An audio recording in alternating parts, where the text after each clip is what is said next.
Before we go to Mohammad Haleem Khan, who's the former Divestment Secretary, earlier this month, the Divestment Secretary did indicate on ET Now, before he spoke to any other channel, that the ministry is not looking to close the divestment deal merely based on the deadline, that the overall target is more important. Let's replay a slice of that conversation.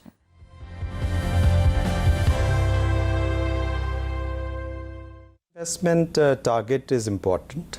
But we should not be looking at the closing of the deals merely based on the the March 31st deadline.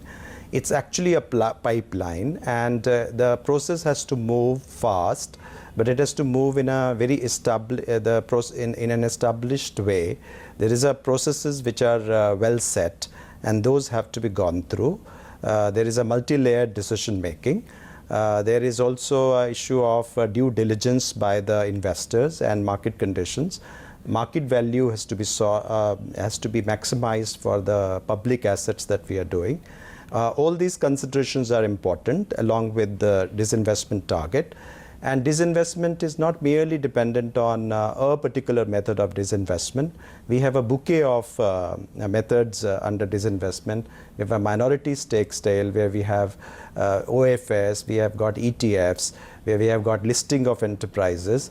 So all of these things have to be considered for achieving the target. All right, Mohammad Haleem Khan joining us this morning, former Divestment Secretary. Mr. Khan, thanks so much for being with us. If you could help us understand some of the reasons for the delay. We understand that due processes have to be followed, but it was indicated that roadshows would have actually begun by mid-December. So what could be some of the key factors that are leading to the government pushing back this entire, BPCL divestment?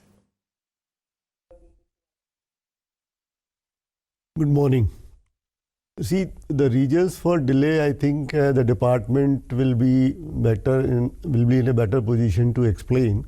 But more important is that whatever is done in a transparent way, in a systemic way, and so that there are no later day problems with regard to not following the process or not getting the right price.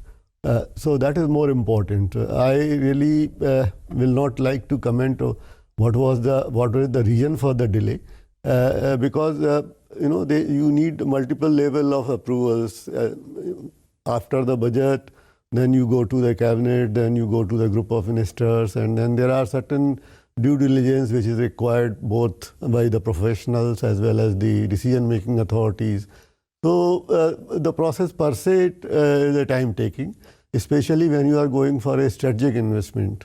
OFS is a little easier and less time consuming because the prices have been discovered by the market.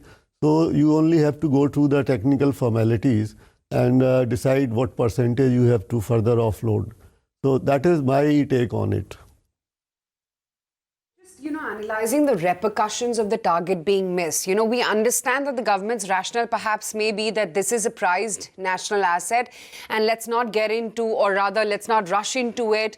Let's not make it like a distress sale in order to be able to garner better valuations. And we've heard some clarifications as well, come in from the government stables, or at least hearsay with that.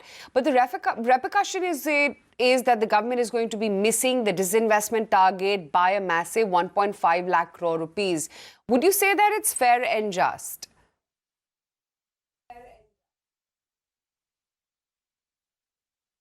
See, the targets, missing the target or revising of the estimates, it is a way of presenting how you look at it. So if the government is revising the budget estimates, the revision has been taking place in the earlier years also, I remember.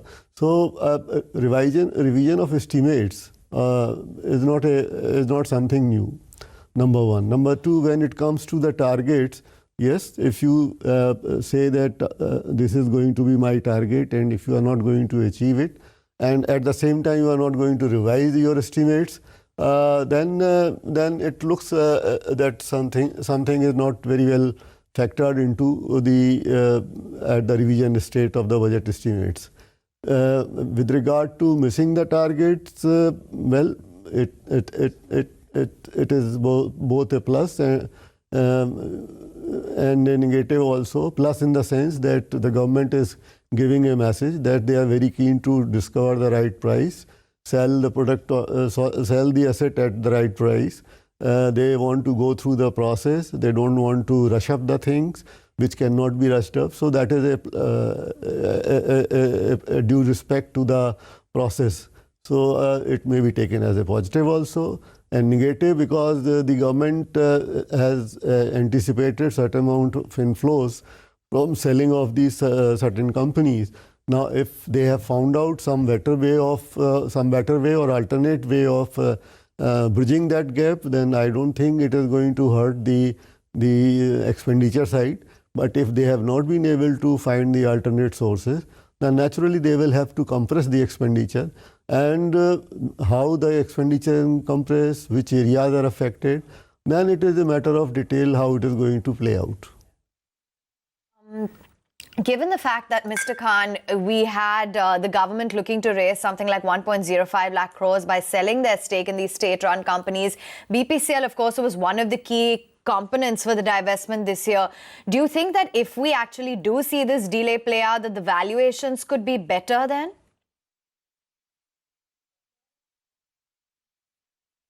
Well, valuation depends on so many things. Depends upon the interest which BPCL is able to attract from the various players. So it, if it is a big company, and anybody who is willing to take a call for 60 to 70,000 crores, only they will be the serious players. So it depends how much interest the government is able to generate into the company. Apparently, with such a big company which is going to the market, more important is to discover the right price. And it is not possible to anticipate whether the going forward will bring better prices, because it will depend on too many things. How the suppose it takes after 6 months or so, how the economy is going to play out, how the industry is going to play out, and who are the interested parties. I mean, that will determine the price. So if they are able to do good generation of interest in the industry, then certainly they will get better price. And at least one message has gone through that the government is not going to sell BPCL with a time constraint and at any price. So that is a signal that if the bids are not good and the company is not able to get the right price, then probably the government is willing to work a little harder and take more time and try to discover better price. I completely understand that the government doesn't want to treat it as a distress sale and, get in whatever price that they're getting for their much prized assets. But I don't want to talk about BPCL. I want to move on to other cases like Air India, wherein the disinvestment has been something which has been long on the government agenda, Mr. Khan. And this has really been one of those dragging projects which has gone on for long. Do you think this time, are you hopeful that this time around it will go through, or do you think the challenges still persist because the pool of debt being that large? No, Air India has been going on or dragging for quite a while because of first, probably there was not a clear indication to the market that there is a political will to sell it, number one. Even today, I think you will find all type of voices in the market. So that is one part. Then the debt, which is around 58 or 60,000 crores, is itself a big problem, how the government handles it. And with such a load of debt, you will find very few, if at all, people who might be interested in Air India. And secondly, the role of Air India as a player in the market itself is slowly, getting reduced, because the other players are, getting bigger. Now, as you lose time, then if Air India becomes a further marginalized as a player in the civil aviation industry of the country, then it will be much difficult to get good buyers also. So Air India is having a lot of problems, and I think any government which is able to do it should be given an appreciation for that, because it has been dragging on for long. Fingers crossed, hopefully it should go through this time around, and whichever government plans to or rather manages to pull it off should definitely be awarded for that. But Mr. Mr. Khan, great to have you on the show. Thank you so much for taking the time out and speaking with us. And here's wishing you a very happy 2020 from all of us here. Thank you, and same to you. And Thank same you to so your much. viewers. Thank you.